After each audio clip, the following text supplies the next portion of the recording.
something that we've talked about at the beginning of this conversation. You talked about when you read Meditations, it kind of changed your ambitions in a kind of radical way, kind of grounded you. In a previous podcast we've done, you talked about essentialism and how you were working on kind of cutting off a lot of the non-important things and focusing on what matters. I'd love to just get your current approach towards productivity and getting things done. You know, like there are different schools of thought. You know, some people are like hyper, you know, build a second brain, you know, be like super neurotic about getting everything, lists within lists within lists, obsessing over the perfect to-do list app, trying to use different techniques to stay focused. And you clearly create a lot, right? You're a prolific creator, coach, you're creating courses, you're doing your kind of daily dose of integrity. Is that the current thing? Yeah, daily dose of integrity. You have a Substack. What is your kind of, you know, when you have a work day, what is your thought process and system for getting things done? Cool. Yeah, that's, I think essentialism is still the key there. Only, before I was maybe not entirely sure on what it meant, even though I'd bought into the idea. I wasn't really living by it, as much last time. But I had about 5-week break this year.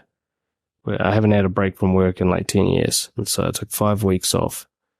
And it's just backlog of reflection, everything came flooding in. And it made me realize that I'm just really spread thin. So I guess you'd say I doubled down on the essentialism idea. You know, what I realized is that I can get sort of a lot done with a little effort. And when it comes to something like, say, creating a course, when I put my effort into that, all the other stuff comes from it. So I can create videos from the courses to put on YouTube and so on and so forth. And I could do this kind of repurposing thing. Anyway, so I had all this kind of breakthrough about essentialism, and I realized I just want this very clear thing that I just do the same every day. Because my biggest problem was before I just wanted to do different stuff all the time, and I never really like saw anything through. So I realized I've got too many ideas, and I have to get them all out, or I'm gonna fucking lose my mind. And that's where the daily dose of integrity thing came up. And those are based on a 1-minute video I do each day. So that's literally a minute's worth of work. And then with the help of my wife, we turn that into the newsletter that goes out. And that just gets repurposed everywhere. So what looks like a lot of content is actually very little work. Like I said, my gift and curse is I don't have writer's block. You know, all those 1-minute videos I put out there, one takes. They're ideas I've been pondering for years, and I finally get to speak, and it's actually been a fun challenge to see how concise I can be with an idea. Try to get something out in under a minute. And then other than coaching clients and responding to people in emails and stuff, I just, the rest of my time's creating videos for the courses. So I probably give the appearance of prolific creation, but it's more like high leverage. So I do a small amount, I spread it out as far as it can go. And one of the reasons I focused on courses is actually partly a business reason. Like most of my clients are people who have binged on my videos. And so I'm like, well, a course is a video binge, but structured and ordered, and the course itself can be valuable, whether or not I coach the person. So I got the kind of highest leverage value for the lowest amount of effort. But yeah, and I've had to say no to stuff. I'm not writing any books at the moment. I very rarely do a podcast. It's just if an hour becomes free and I get the urge.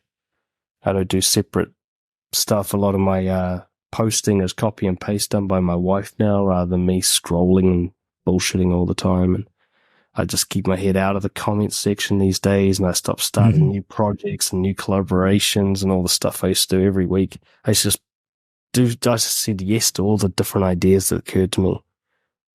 And now I'm going through a very rigorous and actually quite challenging self-development phase for myself, which is just saying no to all these new ideas that occur to me. It's actually one of the hardest things I've ever had to do. Every day I've got new brilliant fucking ideas of what I could do next, and I just have to be like, nah, stick to the basics, just go do your daily newsletter and your daily work on the courses and coach your people and shut the fuck up about it. That's all you're doing indefinitely. Anyone who's followed my work for a while knows that I don't spend too much time on like quality of production or anything like that. And I don't have a huge following or anything. I'm not some big influencer, but it creates a lot of coaching work for me. I think one of the things about me not putting effort into stuff like that, the kind of, I don't want to say materialistic, but more like the surface stuff, is that if someone does come to work with me coaching, it's really similar to the video they just watched or whatever. It's like, I haven't fancied it. It's similar to dating. What you get in the videos, what you get in the coaching, it's like you just get me all the time. And yeah, there was a lot of time I was wasting, and I didn't see it until I got my head out of it and had a look at my work. And I'm like, how am I so busy, And it's just amazing how much time was just getting eaten up by just crap. And that's the thing about being an entrepreneur. Like in real life, 9 out of 10 of your ideas are not going to work out. Yeah. But the key is to understand that once you find the one that does, then double down on that. Don't keep adding new shit, because the success rate on new ideas is terrible. At least for me. Maybe I'm not actually speaking for others here, but I've been doing this for like 10 years now, and it took me a long time to fucking learn this lesson, man. I think it's just that schizophrenic mindset I've got of just every new idea sounds like the most awesome thing I've ever thought of. I think there's a huge confidence growth thing in just expressing yourself honestly. Obviously, I've got a big thing with that. Yeah. But creating content means taking that to a higher level. You take the risk of being judged by an audience as opposed to one-to-one. And the backing of yourself that occurs when you publish something. Anybody who's created content knows there's a big difference between creating the content and publishing it. That line is horrendous to cross the first time. Just for some people, every time. And there are times where I'm still like, it's weird. The stuff I most hesitate to publish usually goes down fine. And then the other stuff, I'm like, this will be all right. I'm like, oh my God, look at the blowback. You wake up to all the notifications, like, oh fuck, here we go. But when you believe something is true and you believe it's helpful, and then you express it and you take the risk of that rejection and negative feedback that you are going to get if you are being really honest. That's like getting encouragement from some invisible father to go and do what you think is right and speak your mind. Except it's just you're the father. The more I speak my mind and publish it, the more I feel worthy, really. And it's not even so much that it's proven to me that it's valuable to others, though that has also happened. It's just, I had one coach, he put it to me really well. I was struggling to publish The Naked Truth, actually, and this guy said like a single sentence that got it published. So the reason you're reading it is because this guy said this thing to me, basically. I was fucking dragging my heels on it so bad. And he asked me sort of why, and there was I can't remember the whole conversation. It's actually a conversation you can watch online. It was a live coaching session that was recorded and published. So you can watch me just get grilled to fuck. And anyway, I said something like, I feel like I got the cure to cancer, right? When I talked about the honesty thing, because it is what it feels like to me. Whether I'm deluded or not, I'll never know. I'm too strongly into the delusion, I guess. But I feel like I've got this thing that saved my life. I've seen it save the lives of others. I feel like I should share it. And then he said, you're a selfish bastard. I was like, whoa. So what do I hire you for? He's like, how selfish is it to have the cure of cancer and keep it to yourself? What kind of selfish bastard does that? That was his the gist of it. Like I said, you can actually go watch it. I'll find the link. You can watch him do this to me. Please do. Yeah, and that's what I realized. Like, I mean, if we get real for a second here, like, I have had people message me saying that they saw something of mine and it changed their mind on suicide. Right? Like, they were on their way and then they stepped back from the edge because of some message I got out there. And I realized, like, well, every time I haven't published, haven't spoken, I mean, was there someone who needed to hear it but didn't? Wow. And maybe not suicide, but maybe, you know, got into a bad relationship or put up with a bullying boss for another year or something. Like, is there something bad that happened because I was selfish in my fear of rejection? Right? And that's the thing. If you really think you've got ideas that will help people, if you're in that teacher capacity, that sort of, it doesn't even matter. It doesn't even have to be non-fiction. I mean, I've been rescued. My life was rescued by fictional books, by entertainment, stand-up comedy, movies. Imagine if those people never put that out. Like, you think of your favorite movie or a movie that just moved you. I don't know, something like Fight Club. Imagine if they'd been like, nah, this wouldn't make it, this movie, fuck it. And that's kind of actually what happened with Fight Club. Like, Chuck, however you say his last name, the writer, you know, he had to really push for it and battle to get it made.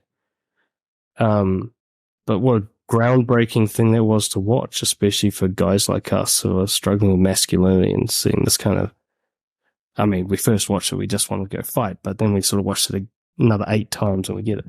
You know, there's so much, think of all the books and stuff you've read that just moved you. Does it matter that other people thought the book was shit? You know? And that's why I thought, you know, when I talked before about my epiphany about not changing the world for everybody, what I realized more is there's a few people, maybe like Sammy, you know, like yourself, which what I got to say at that time in their life is just what they need to hear, right? Like, it's just perfect. And then, you know, 7 other people give me a 1-star review on Amazon for their book or whatever. You know, that's the price I'll pay for that particular piece of publishing, perhaps. And I get that all the time. Like, I have to stay out of the YouTube comment section now, especially with short videos, because it's just like blistering hate I get sometimes. But then you get occasionally one dude's just like, oh, this fucking solved everything with my shitty boss. Like, thank you so much. I'm like, well, that'll do. One dude. That's worth publishing. That's worth the 5-6 minutes it took me to put this out. Like, I don't need him to pay me. I don't even need him to actually make that comment and let me know he exists. It's good enough just knowing that may happen. Right? It's just good enough, like, sort of lighting up a little corner of the world briefly for like one person, giving them a chance. Especially if you combine that with kind of empirical testing of the idea, like you're pretty sure what you're saying does work based on evidence. Well, then share it around. If other people don't like it, they won't use it. Fuck it. If they do and it works for them, then it was very giving of you to put that out there.